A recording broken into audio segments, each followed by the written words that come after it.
지금으로부터 약 20년 전 2003년 7월 24일 기사를 보면 입이 떡 벌어지는 수치가 나온다.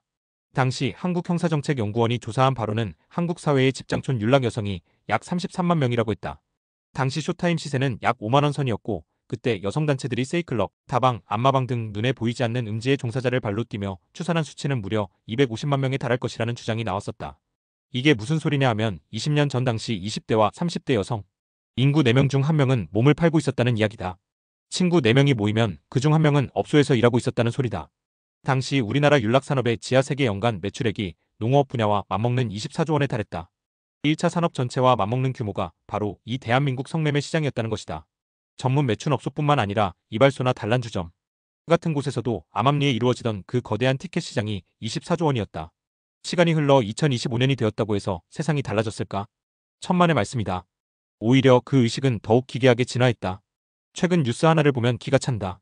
수능을 앞둔 재수생을 차로 친 20대 여성이 있었다. 횡단보도 사고였으니 12대 중과실에 해당하는 큰 사고였고 당연히 해당 재수생의 부모는 형사 입건을 진행하려고 했다. 그런데 이 여성이 피해자인 남성에게 합의를 제안하며 던진 조건이 바로 성관계였다. 합의금으로 해결하는 게 아니라 자기 몸을 재화로 삼아 사고를 무마하려 했던 것이다. 둘은 모텔로 갔고 성관계 후 합의 및 병원비 명목으로 고작 20만 원을 보냈다. 나중에 피해자 어머니가 이 사실을 알고 노발대발하자 이 여성은 온라인에 글을 올리며 억울해했다. 더 충격적인 건 이 여성이 성매매 피해자 지원금을 받고 있었다는 사실이다. 나라에서 주는 지원금은 챙기면서 급할 때는 자기 몸을 화폐처럼 사용하는 이 이중적인 태도가 지금 대한민국 여성들의 현실이다. 자신의 성상품화하는 행위가 얼마나 만연해 있는지 보여주는 단면이다. 도대체 왜 이렇게 된 것일까? 일본과 비교해보면 그 차이가 명확해진다. 일본은 신토와 불교가 결합된 문화를 가지고 있다. 그들은 성, 즉 어덜트 문화 자체를 원죄나 부끄러움으로 보지 않는다.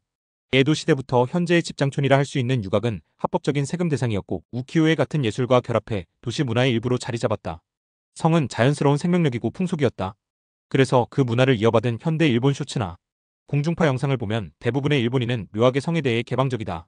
누가 가르쳐주지 않아도 사회 분위기 속에서 자연스럽게 체득한 것이다.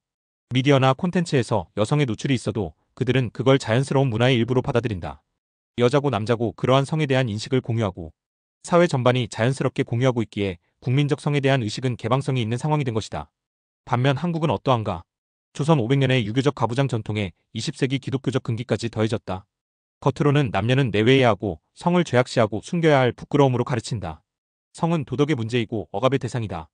그런데 실상은 어떠한가? 공식적으로는 향락산업을 불법이라 규정하면서도 지하에서는 20년 전에도 농어업 매출과 맞먹는 시장을 키워왔다. 지금 통계가 제대로 잡히지 않아서 그렇지 상황은 더 심각할지도 모른다.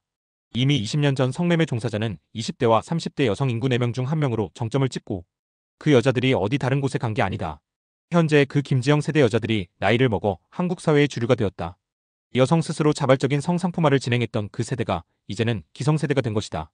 당연하게도 그러한 상품화된 성의식 자체가 사회 전반에 깊숙이 깔려버렸다.